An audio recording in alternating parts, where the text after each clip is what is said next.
leveraging distribution networks to grow BOP markets. That's the title, but we may deviate a little bit from the spirit of the title and bring in some broader experience to bear.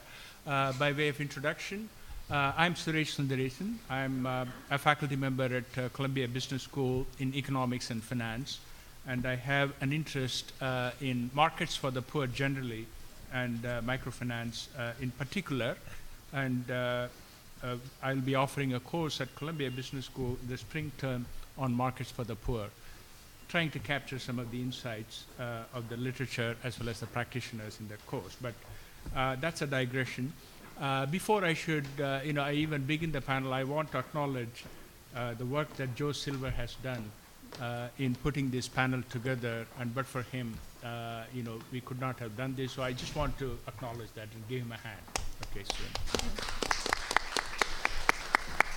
Okay, so the way I would like to organize the panelists, I want to very briefly introduce distinguished panelists and then give each of them some time to describe their organizations, the work that they do, their mission, so that we have a good understanding of where they come from. So I'm going to start with Sophie Romana at the right extreme, and she's coming to us with private equity background as well as background in humanitarian relief and international development. Her academic background is both from University of Paris, Sorbonne, as well as our own Columbia Business School. And next to Sophie is Caroline Misan, and she comes to us from George Washington University, academic background, worked in both public and private sector, especially a great deal of experience in Latin American countries, working in the area of delivery of healthcare product. I would characterize that way. And then we have Omer Imtiazuddin, who again comes to us with a background both in investment banking as well as private equity background, but he has worked a great deal with micro enterprises and small business development. So we have three very distinguished panelists. Let me start with Sophie, and then we could move sequentially. Perhaps you could take some time and introduce the organization that you represent, the mission, and your activities. Sure, with pleasure. Can you hear me? No. Can you hear me better? Is it working now? So Planet Finance is a French organization. We're headquartered in Paris. And it's an organization that develops products and services for the microfinance industry. It has a very original structure. I put a little one-pager for you. You can pick it up on your way out. It's an original structure because we have a non-for-profit umbrella, which is called Planet Finance. And it delivers advisory services to the microfinance industry, downscaling, greenfielding. That's also where we create those projects called Microfinance Plus Health and Microfinance Plus Energy, Microfinance Plus Environment, which cater to the bottom of the pyramid more in the franchising way. And below the umbrella of the nonprofit, we've developed social businesses. And the French legislation allows us to use the nonprofit model as an incubator. And once we feel that those business lines are likely to be profitable and attract investors' capital instead of charitable capital, we turn them into social businesses. We've created several of them, a rating agency called Planet Rating, a unit that creates insurance products, which is called Planet Guarantee, and so forth. So we work in microinsurance, venture capital, rating, investment services, and also in education. So it's a very original organization. We are represented in 45 countries. We work in 70, and we're still growing. Okay, Caroline. Hi, I'm Carolyn, and I manage the Latin American program at VisionSpring. VisionSpring is a social enterprise that is dedicated to reducing poverty and generating economic opportunity through the sale of affordable eye care. We were founded in 2002 by a New York City-based optometrist, Dr. Jordan Caslow, who spent much of his young career traveling and working in the developing world throughout several regions. And he realized two very important lessons. That one, the vast majority of patients that he was seeing really just could be helped by a simple pair of non-prescription reading glasses. The type of reading glasses that we can get, and we take for granted we can get at a CVS, Walgreens, Duane Reade for $5 to $10 here in the US and throughout the developed world. The second important lesson that he realized was that it didn't really make sense, the structure of how health, specifically how vision services were being distributed in the developing world, which were largely these 1-2 week missions where Western doctors would travel, to one city and spend a week screening 1,000 patients and giving out free eyeglasses. It really made much more sense to empower the local populations and give them the chance to create their own businesses and sell these glasses that were appropriate for the market. So that's how VisionSpring. That was the two central ideas of how VisionSpring was born, and so now what we focus on is training what we call vision entrepreneurs. We give them what we call a business in a bag, which is a sales kit with our line of reading glasses, and they go out and do their own community outreach and sell this line of products to the people who need them. We are right now in 9 countries throughout the developing world. We've sold 400,000 reading glasses throughout all our programs, and we've trained 9,000 vision entrepreneurs throughout the world. So we're very excited about the progress we've made, but with the size of the problem in the developing world, which is between 500 and 600 million people who need our services, we have a long way to go, and we're excited about learning how to get there. Omer? Hi, everyone. So I work for Acumen Fund, which is a non-profit social venture capital fund, focused on investing in companies that are focused on the base of the pyramid. How does that work in practice? So we raise money philanthropically. I'd say our funding to date has been sort of 50% high net worth individuals and then 50% foundations such as Gates, Rockefeller, and the like. We then take that money and, using either debt or equity, invest in companies that meet both sort of our financial return as well as a social impact hurdle. And I would say being a nonprofit allows us to sort of be more weighted towards the size of social impact. So, we're more likely to invest in a company where we just get our principal back, but which has a huge social impact versus the other way around.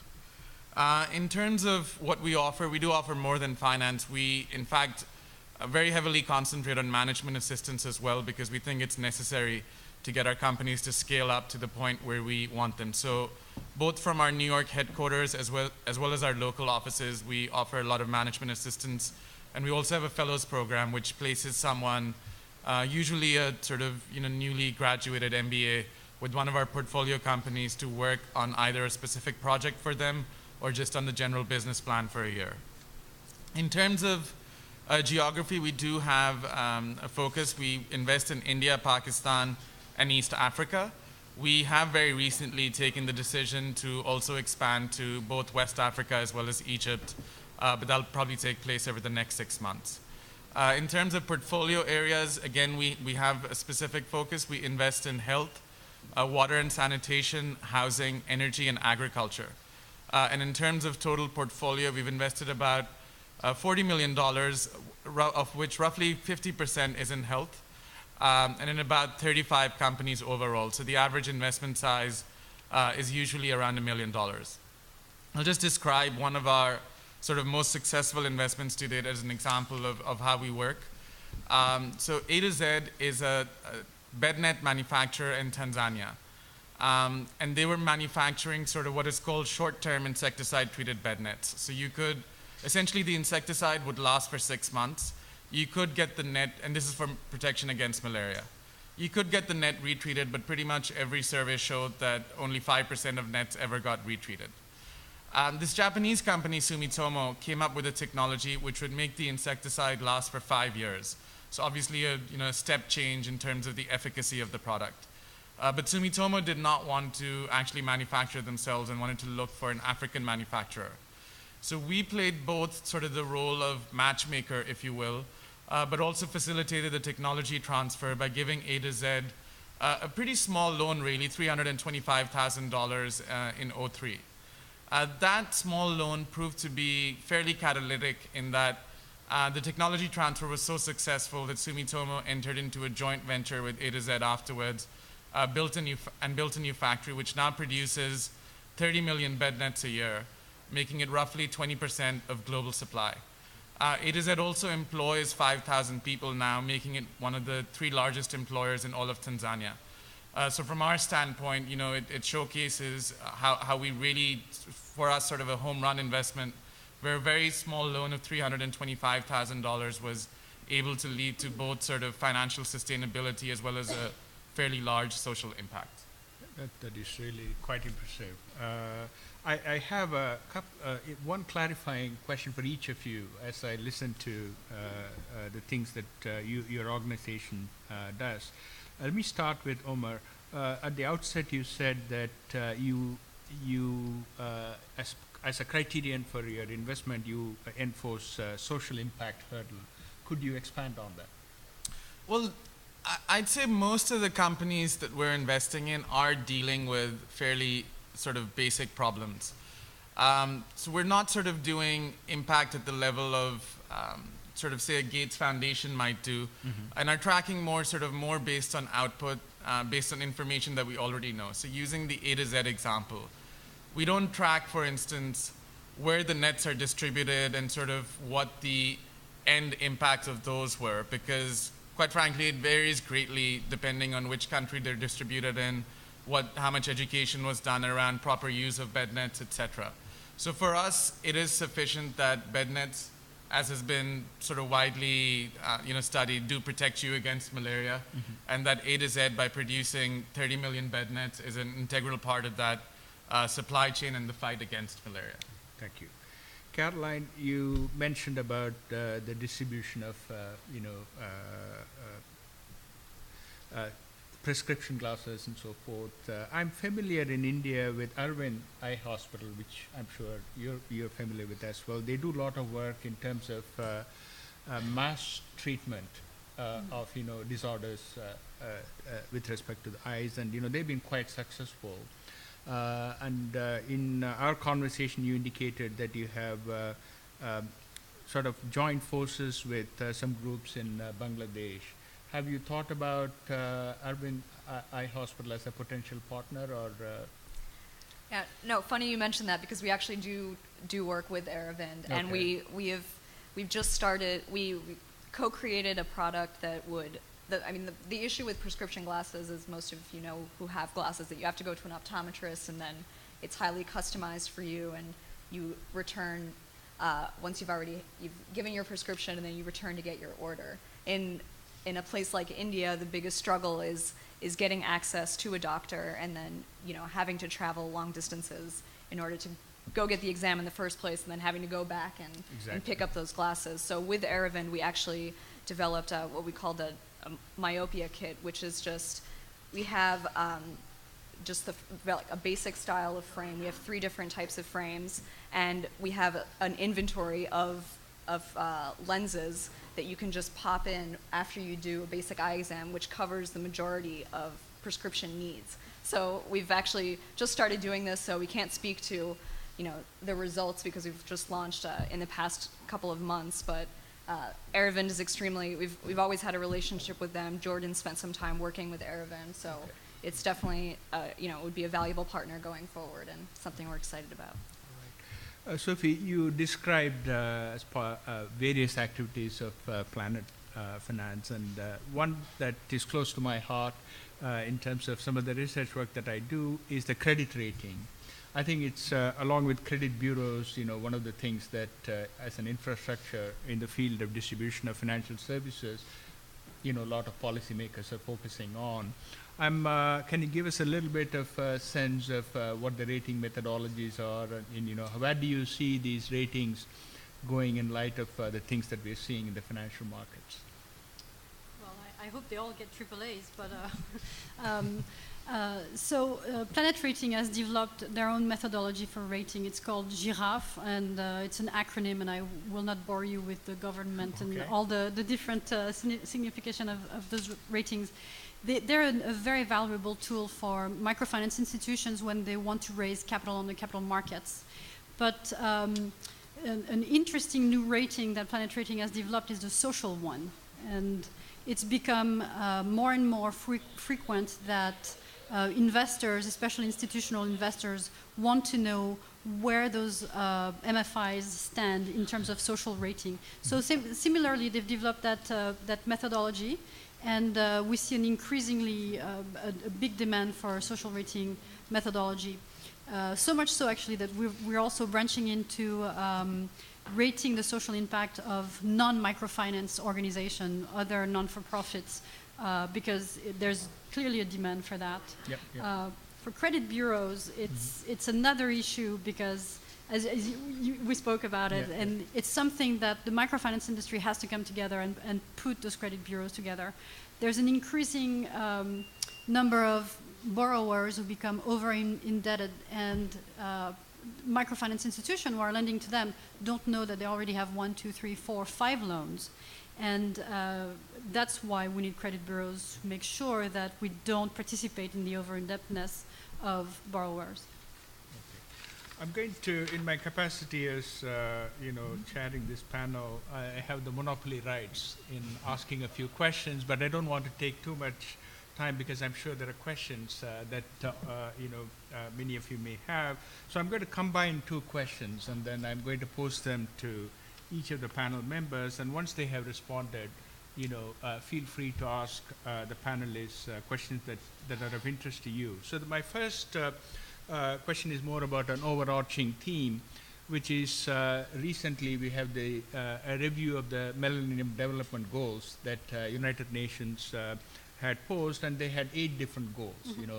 Among those goals, of course, clearly some of the things that you're doing fit in very nicely. Access to healthcare, access to some very basic infrastructure facilities, electricity, education, and so forth, right?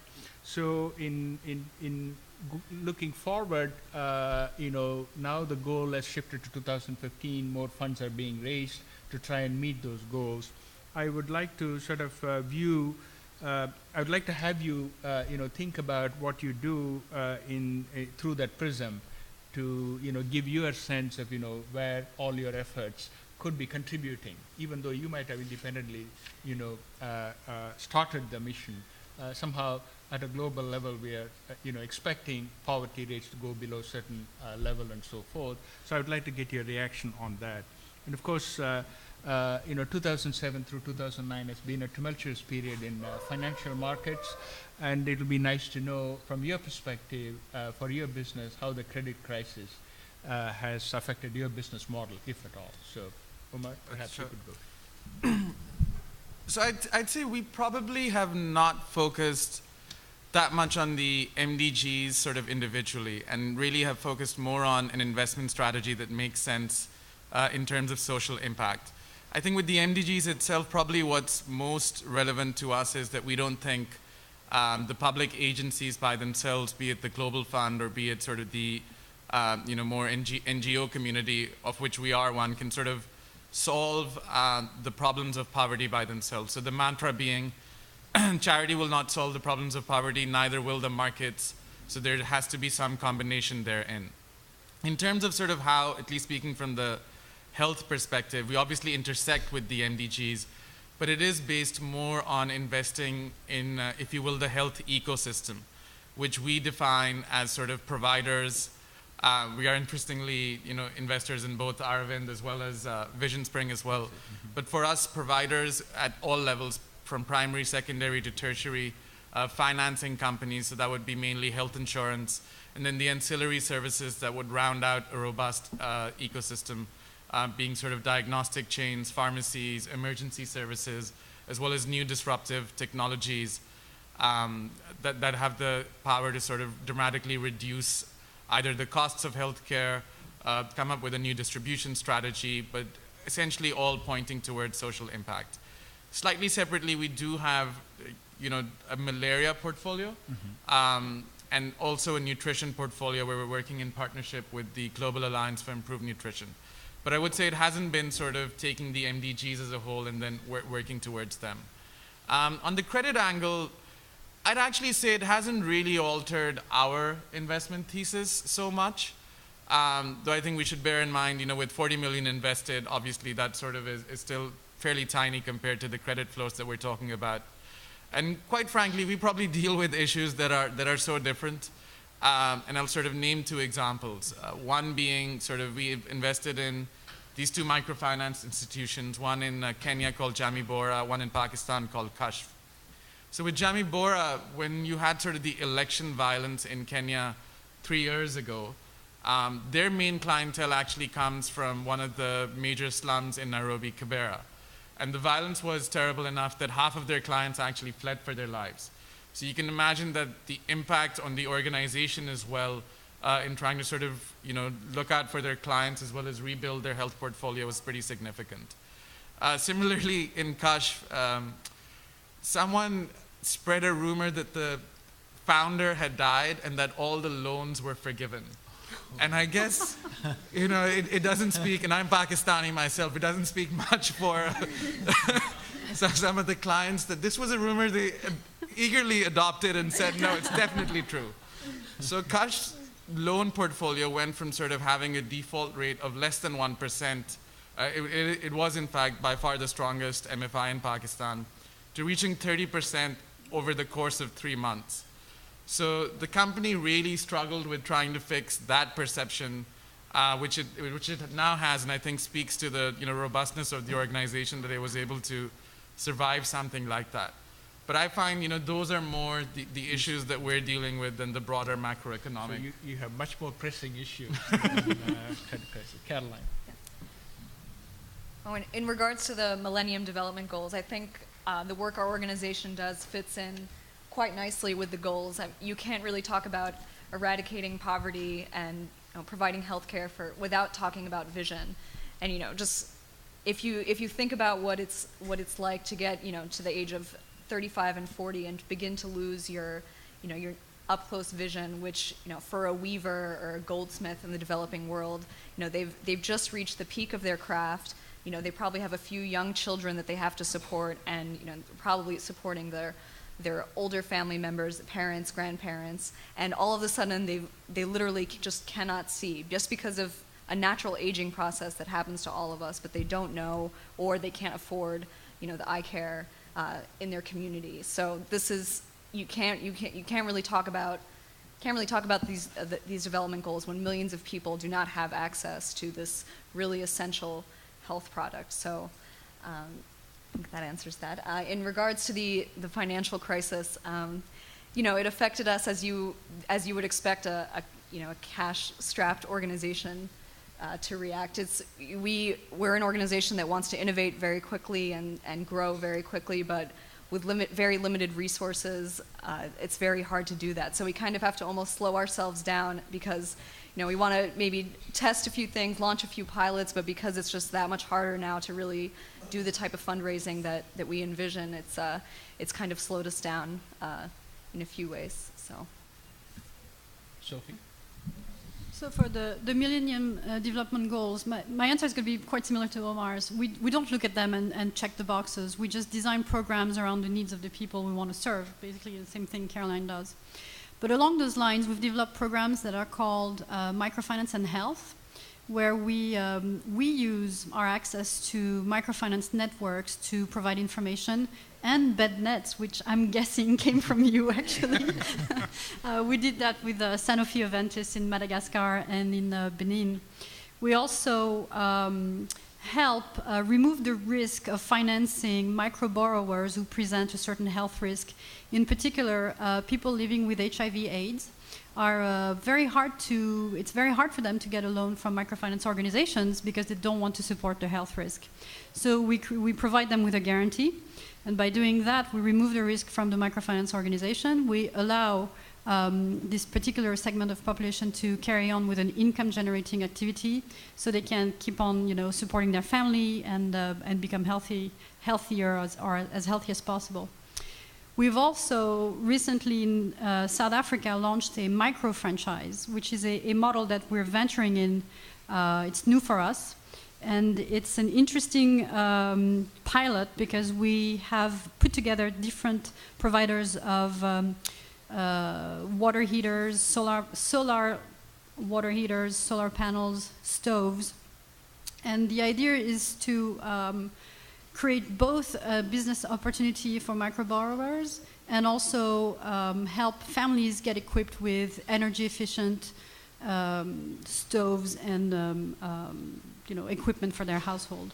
So it's a pilot. Right now we're looking at it carefully, and probably we're going to learn lots of things, and hopefully not too many things through failure. So, but it's an interesting model.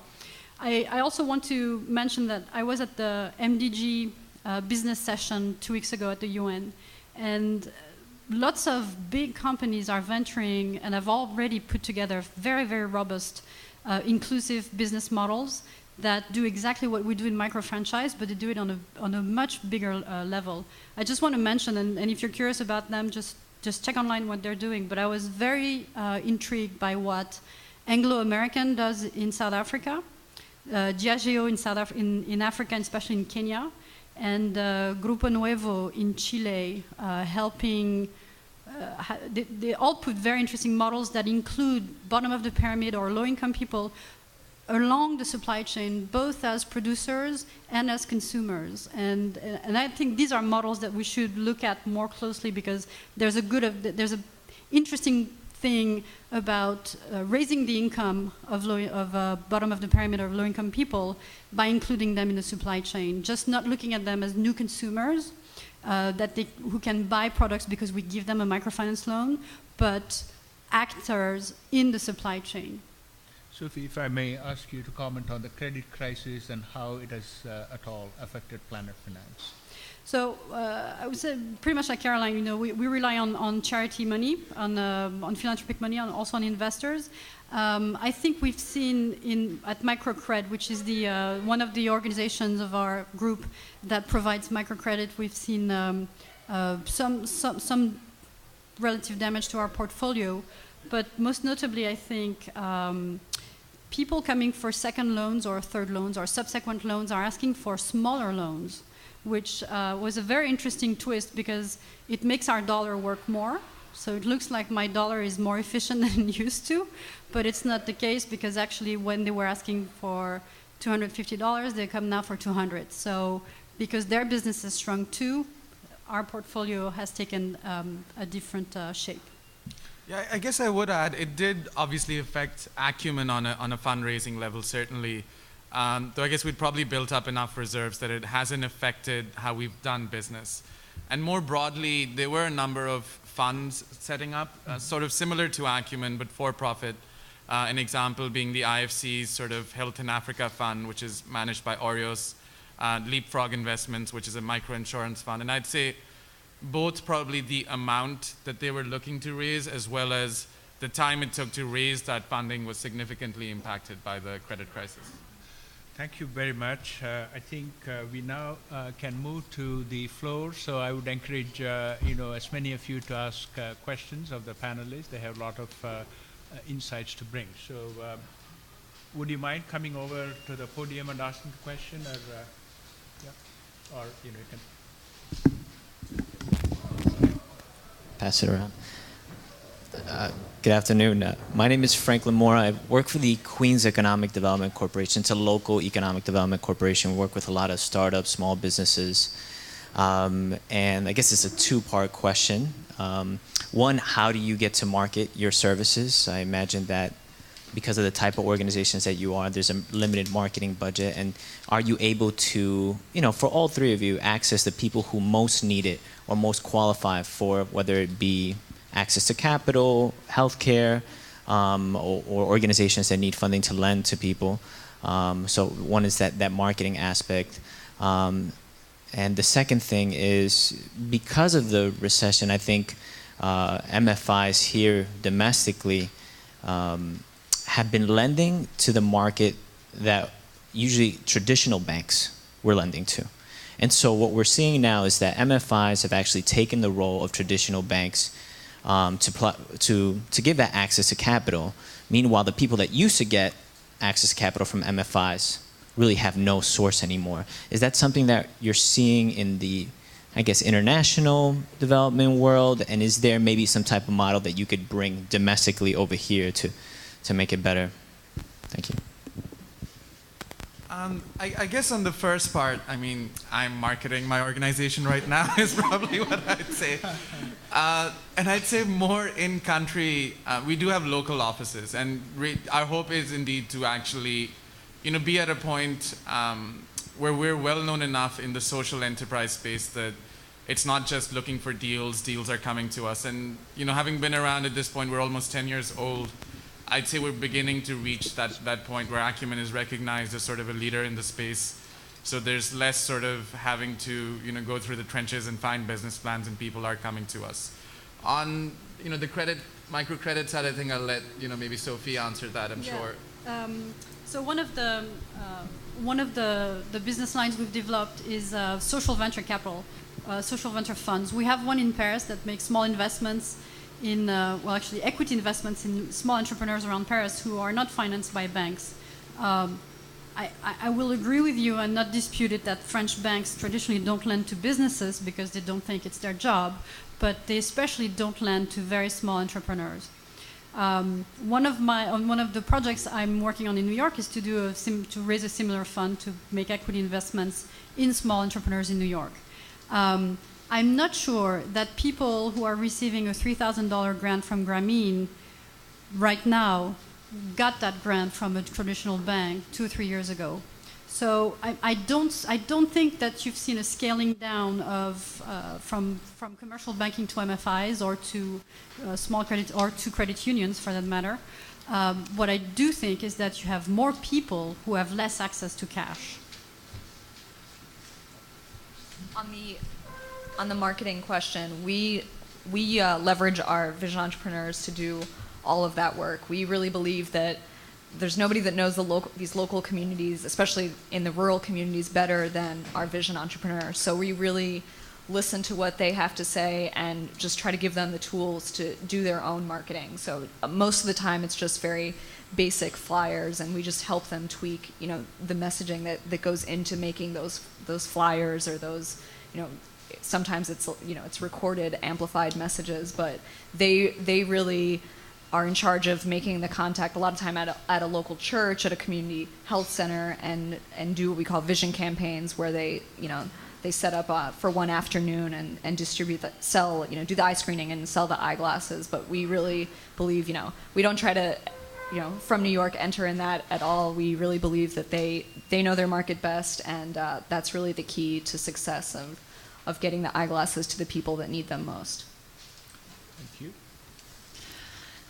I'm a student at SIPA here. My name's Rebecca Burton, and I'm actually doing a research project this semester on the two sort of BOP strategies. One where a multinational comes in and looks at the BOP as a consumer, which Sophie, you touched upon. And then this other model that most of your organizations follow, which is coming in and actually getting the BOP into the market to actually take on the market and be members of the supply chain and the consumer chain. And I just wondered if any of you know about people, maybe a think tank or a research group that's actually looking at eradication of poverty in light of these two different models, if that makes sense. So how does, when a multinational comes in and actually sells to the bottom of the pyramid and then takes the profit, how does that affect poverty as opposed to what you're doing when you come in and empower entrepreneurs to create a new market in the BOP scenario? I hope that makes sense. Do you know of anyone that's doing research on looking at the two strategies and how they affect poverty alleviation? No, I think so. Look at the MDG business session online. You can find. I can put you in touch with the people who are there. I think what struck me, especially for the multinational corporation putting in place those strategies. First of all, they've been thinking about it for the past 6-7 years. It's not new to them. But it took them 6-7 years to refine those business models, which actually have positive impacts on their business lines. They wouldn't do it if there was no impact on their business line. They're very so you have to look at it case by case. I think there's no organization that looks at them and researches them. Also because those multinational companies don't want to work with NGOs. Surprisingly, they want to work with microfinance institutions because they need a financing piece to their model to finance the micro entrepreneurs they're working with, may they be carpenters or whoever they are, or grain producers in Kenya, for instance. But the non-profit sector has been cut out from those models by the multinational companies that do it themselves. I can briefly comment on your question. If you are interested in pursuing this further, I have a couple of suggestions for you. It may not directly cut to the precise manner in which you pose the question, but it addresses nonetheless the poverty eradication mechanisms. So the first would be Oxford Institute for Poverty and Human Development. It's called OPHD. Many of us may be aware that they came up with this multidimensional measure of poverty, as opposed to saying anybody earning below $1 or $2, is declared as being either extremely poor or merely poor. They actually go through access to, healthcare, access to education, and then they come up with an alternative poverty measure. And as part of their, broad mission, they look at various tools for poverty eradication. So that would be a great source for you to look at. The second source that I found quite helpful, which is a little bit narrower in scope, is the CGAP, which you may be already familiar with. And they have the bulletin that comes out, research bulletin comes out, and occasional papers that cover sometimes issues pertaining to poverty eradication. On the role of social enterprise itself, there are lots and lots of cases and books that have been written, and some of them do look at alternative mechanisms, and their efficiency in different parts of the world, and there are research papers also which sort of look at it as a field study. So it's a sort of one-off way of looking at that question. I just want to respond to your question, because and just sharing it out loud, because perhaps it's good for the panel and others as well. I worked at Innovest, Strategic Value Advisors, and we did a project. Basically, it's a research investment advisory firm, and we look at how companies manage environmental, social, and governance risks and how that impacts long-term investment value.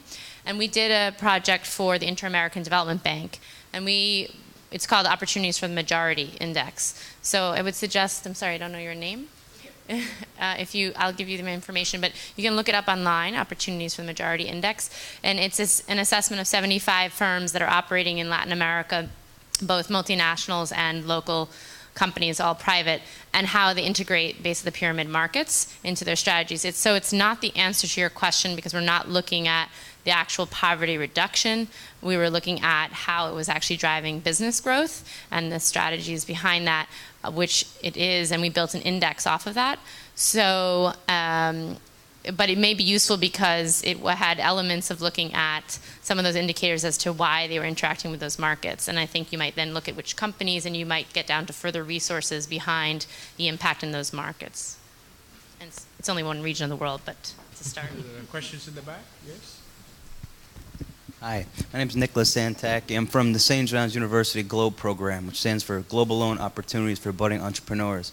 First thing I wanted to do was mention to all of you who are interested in microfinance and a rating methodology is that Moody's is actually hosting a conference October 21st to 23rd, where they're launching a methodology, and they're going to be talking about it at this conference. It's going to be called the Microfinance Impact Innovation Conference. Second thing I wanted to ask you all, which you might have an idea, is that in another role, I'm advising Pfizer and their CFO and their strategy team on how to really access the bottom of the pyramid markets with their drugs. I mean, we all know there's a lot of counterfeits out there, and Pfizer hasn't had a good handle on distributing their products to that market. Do any of you have an idea of how they could leverage the distribution networks of MFIs and other organizations that are out there in the field to really reach that market and reach those borrowers and those people? We actually work with Pfizer on that issue in China. Oh, great. We work with them to identify the needs of Chinese micro borrowers and micro entrepreneurs in terms of primary healthcare. So we work with the team of Jean-Michel Alphonse. So you should, since you're working with them, you should talk to them and get those results. That might be part of your answer. I mean, I guess we're looking at companies that are actually tackling, I guess, more the counterfeit issue, as opposed to how really it would penetrate the BOP market as such. But obviously, counterfeits, in developing countries, although the national governments themselves, of course, claim that there is no counterfeit activity or it's down to like 8%, I think most estimates show that anywhere from 20 to 50% of all drugs in a lot of developing countries, especially the ones we work in, are counterfeit. So we're looking at it more from that angle, and hopefully looking to make a few investments in this space that will have some impact. Okay, great. 2 questions here? 3 actually. Hello, my name is Chris Prodis. I'm an MPA candidate at NYU and a monitoring and evaluation intern at Trickle Up. I had a question about the social rating. I guess I'm really excited about the idea of it, but it seems like there's a lot of complications in terms of whether or not you're going to be looking at outcomes or outputs, survey design, standardization, when it comes to data collection, cleaning, confidence levels, variation over time, whether you're looking at 1 year, 3 year, 10 year. Just with Head Start program in the U.S. where the immediate outcomes were good, medium term were bad, long term were good. With all those kind of complicating factors, how do you effectively manage and execute a social rating agency? Well, I agree with all the factors you've listed. I think there are two issues for me regarding measuring social impact. You're not going to be able to measure anything that you haven't set up to measure when you started your program. And that's the main issue that microfinance institutions are facing right now. Everybody wants them to come up with a number or some kind of metric to show what their social impact has been, but they haven't been measuring it from the get-go. So there are 2 ways to look at it. Either you're going to do longitudinal studies for 25 years and look at it in absolute, and frankly, is that really useful? And unless we have academics willing to do it for 25 years, I mean. I have some strong response to that, but I shall wait. Or when you create a program, you have to set up the metrics you're going to measure. It's not enough in your mission statement to say I'm going to provide microloans to women. You have to measure, what's the percentage of women. How efficient was that? What was the impact on the household income, health, well-being, whatever? So the social impact question for me right now is everybody wants an answer, and we're all thinking about it, but there's no magic formula because of all the factors and criteria you listed. Yeah, sorry, just to piggyback off that, for us, this is something we wrestle with all the time because we want to be able to say, okay, with putting a pair of glasses on people's faces causes A, B, and C factors, and you want to be able to measure that with a certain number, but it's just, I don't know the answer to how you properly measure that, but it's just in thinking about how to make that practical is the thing we struggle with the most. When you already have a local team that's dealing with a million different issues, okay, you have to deal with the customs guy who's giving you a hard time on importing your glasses. You have to deal with the monsoon that's coming in for 3 days and the lack of electricity. It's just to ask them to then, keep track of where their customers, or, the productivity increase of their customers. It's a really hard thing. And I don't think we've developed as a space in making that practical enough to really implement on a large scale. I mean, as I said, we, are usually basing our social impact more on the output of the companies versus sort of having someone, do research. And from our perspective, we're more than happy for, a university to come in and, do a study or some other organization. But from an investment standpoint, you can't invest $500,000 or $1 million and then spend another $400,000 tracking the impact. It wouldn't make sense from that perspective. But we do work with, I would say, probably a number of universities and sort of trying to assess the more broader output as well. But we wouldn't fund it ourselves. Okay. Well, I actually have some explicit suggestions for you. In a way, it responds to Sophie's question as well. And this is a growing field in economics and finance. And part of the problem is you just can't use longitudinal data. let's say that we are opening up micro credit facility in Village A. We can't say, well, 10 years later, how well the borrowers are doing, what's their, health status, what's their access to education, what's their income, what's their savings. Right? You can't do that because the economy might have grown. There may be a selection bias because people who are potential borrowers are probably better entrepreneurs. You have to control for the selection bias. So you can't just look at the data to answer the impact studies. So there's a growing field in economics and finance called experimentation. What you do is randomize. You do random sampling. You say at one point in time you randomly choose one village, right, to have microcredit access. Another village doesn't have microcredit access. Track both, non-participants as well as participants over a period of time. Take the difference in the income over time for each, and then take the difference between the two. It's called the difference in difference approach. A number of poverty impact studies and specific social impact studies have been done in this area, and the sad fact is the results seem to suggest that microfinance has not had a huge impact. Okay, that's sort of the message that we are hearing from these randomized studies. So I encourage you to take a look at those randomized studies. There are a number of papers out of Poverty Action Lab at MIT, out of Yale, and a number of other places, which actually give you in specific locations in India, Africa, and Latin America, where randomized sampling has been done to determine various questions. Has the gender bias been useful? Questions that you would be interested in. I love the studies, by the way. I totally support them.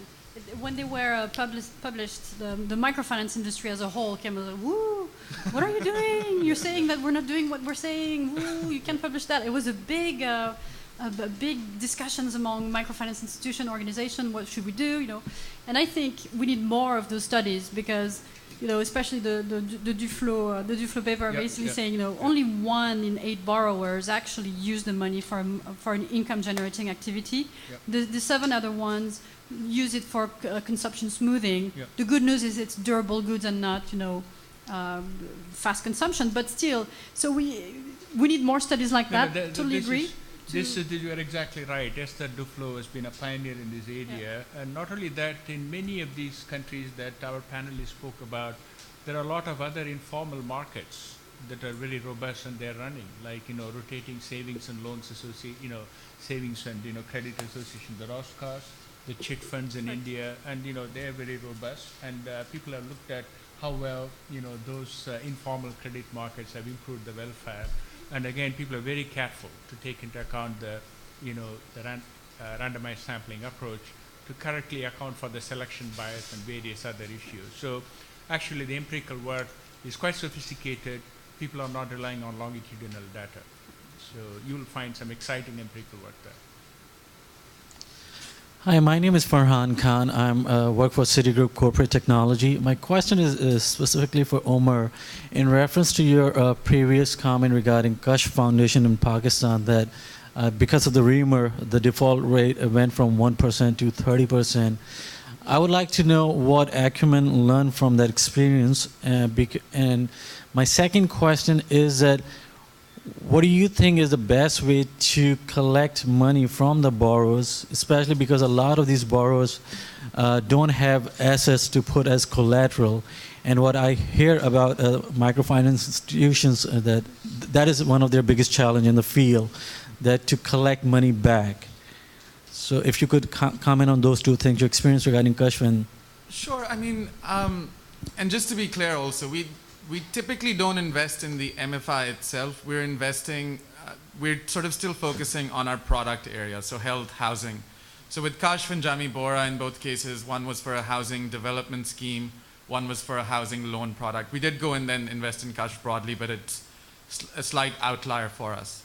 I think in the Kashf case, I mean, quite honestly, it was more of a, you can't really prepare for those types of things because what if you sort of want the, I'll try and shorten the story, but there was some politician who sort of, Cook asked him if he could advance her, like literally this is how the story goes, advance her some money because she needed to pay the loan back. And he's like, what loan? Oh, they're charging you these interest rates? That's just wrong. I can't believe it. You don't have to pay the loan. And it sort of started from that, and then some of his, party workers got involved and started actually selling letters saying, if you buy this letter from us for, 300 rupees, your 1,500 rupee loan will be forgiven. So it's kind of, you can't really prepare for those types of things. It's pretty unusual. From sort of the group lending model, obviously sort of pioneered by, Grameen amongst others, has traditionally had very low default rates, to my knowledge. And I think as the MFIs have learned more, some have branched into individual loans as well. I myself, at this point, I've been sort of out of the space for a while, so I'm not sure what the default rates are on that.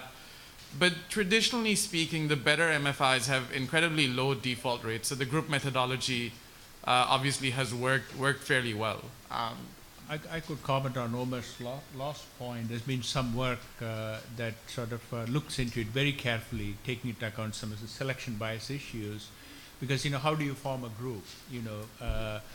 If you let the group go and form itself, letting them ahead of time that they're all in the hook for each loan, they're going to eliminate some of the risky borrowers, right? They're going to come up with an endogenously formed group. So looking into those kinds of issues, what seems to be emerging, at least in the empirical work in academic studies, is that it's not so much the group that matters, it's the weekly meetings that Grameen pioneered that turns out to be much more important than group lending itself. Yeah. Because you can even, in fact, Grameen is quietly moving away from group lending, but they're insisting on weekly meetings. So, you have to be careful about that, which one is actually serving your purpose in keeping the default rates low. And the evidence seemed to be suggesting that it's really the weekly meetings that makes a difference. They ran an experiment in which in one village they had only weekly meetings, in another village they had monthly meetings, and they found the default rates to be very different. So we have some experimental data and some evidence that seem to suggest that it's not so much a group lending, but perhaps it's the weekly meetings. If I can add something to that, you can look at Action has put together what they call the SMART campaign, and it has 6 principles, and among them is transparent collection practices, i.e.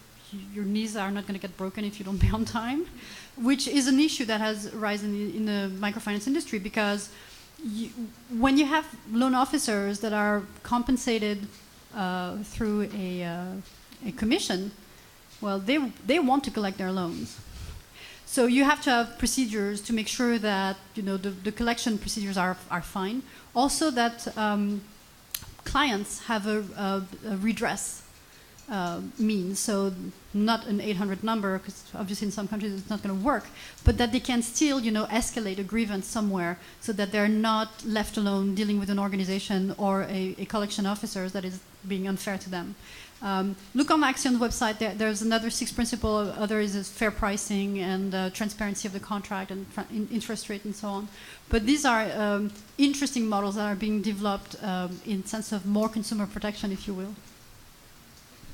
There's a question in the back and a question in the front.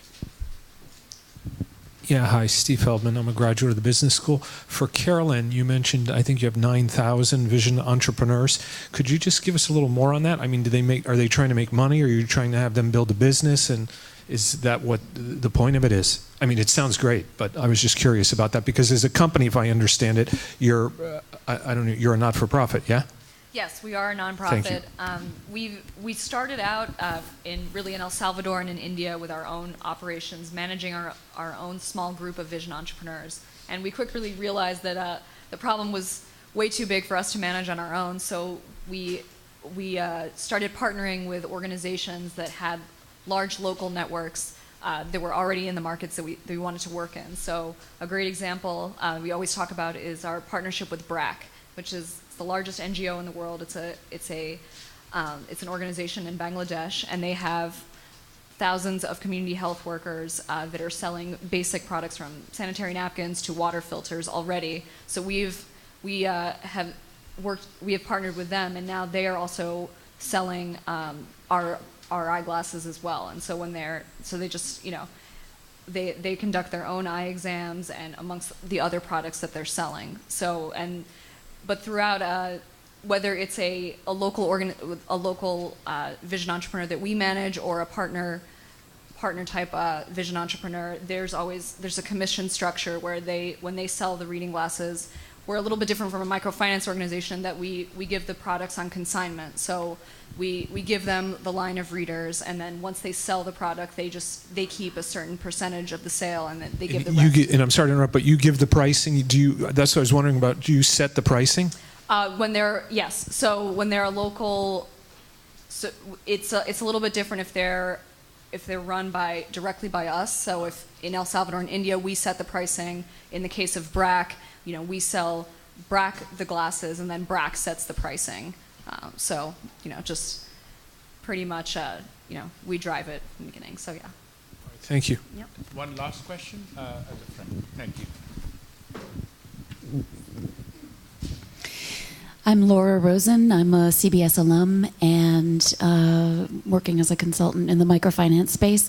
I wanted to get back to the original subject of this, at the last minute, the original subject of this session, which was about leveraging distribution channels. And I guess this is a tag team question between Carolyn and perhaps Sophie, or maybe Omer, you have insight on this too. But just looking at, for example, VisionSpring's network of vision entrepreneurs and Planet Finance's MFIs. My question is, how can you leverage each other to leverage your distribution channels? So in terms of VisionSpring, you probably have a lot of, sounds like a great rural presence, which is very difficult for MFIs. At the same time, MFIs may have scale of reaching more individuals. So how could you, in that kind of model, potentially leverage each other? In which areas would that be possible? Where would that be a challenge? Are there products or services that lend themselves more to leveraging the two networks over others? So VisionSpring actually does partner with MFIs, and we partner with one in Nicaragua. And what's nice about MFIs is that they do have, a lot of them have the the weekly meetings, and and they already have this trusted group, this trusted network. So we partner with them, and then they are in charge of identifying the vision entrepreneurs who, maybe some of them have their own businesses, and the eyeglasses are just kind of an add-on. So it actually plays in very nicely, and we do that in several cases throughout the world. So, going forward, we're trying to look into, if just reading glasses can be a sustainable add-on to what they're doing, and maybe it's always a tricky question because we're trying to figure out what the ideal partner would be, and we've tested around it. Does it have to have a health focus? Should it just be a straightforward MFI? So I guess we're still trying to figure that out, but we definitely agree that we need to solve this problem. We need to go in with partners that are already very much entrenched in these communities that we're working in. So I'll take the example of what we did in Madagascar with the bed nets. We partnered with Sanofi Aventis, and what we did is we formed our clients, mainly women in that program. It turns out that our clients are mainly women. We formed leaders. We trained them, a couple of days seminar. And we've realized that by training one woman, we touch 5 people. So here's your leverage, because Sanofi Aventis can't go, in the tiny little village of Madagascar, do those training sessions. But if you train leaders, thought leaders, however you want to call them, then you reach out to many more people. We've trained, I think, 750 women, so we reached out to almost 4,000 people, and we surveyed the households, and we saw an improvement in hygiene, and also an improvement in bed net sales. So you can give me my check. So it did work. I mean, training, education are extremely good tools to leverage those networks. Big corporations have a huge problem reaching out to those networks. That's why they use MFIs, and that's why they use nonprofit organizations or NGOs also to do that. Yeah, I would add, it also, I think, depends very greatly on the product. And the more simple it is, the easier it is. So for instance, we've invested in a microinsurance agency in Pakistan. And just like everyone else, tried to leverage the MFIs in order to sell the insurance. So credit life is something people are pretty familiar with, so that worked pretty well. Health insurance, we find, is actually far more challenging. And even with training sort of the loan officers at the MFI level, and knowing that this has been an issue, we sort of ran into the same problem. So really depends very much on what the product is as well. Well, you also need to train more people because credit officer can be insurance agents. Right. It doesn't work. So. Well, I want to thank the panelists for taking the time to be here and explaining to us their most interesting activities in this market. So let's give them a hand.